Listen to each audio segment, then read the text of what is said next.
Welcome to Crouching Tiger, Hidden Dragon. Today, I'm going to be teaching you about nunchucks, also known as nunchucks.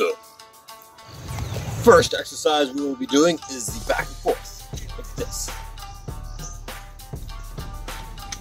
Now, the second move we will practice is the over and under head. Now you're pretending that the enemy is attacking you, and you're going to hit them with the bottom of the chin and top of the head.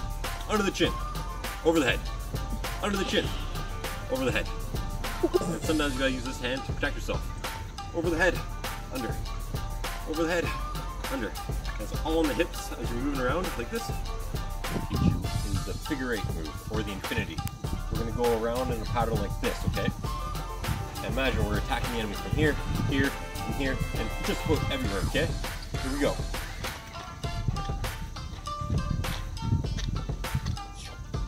Go!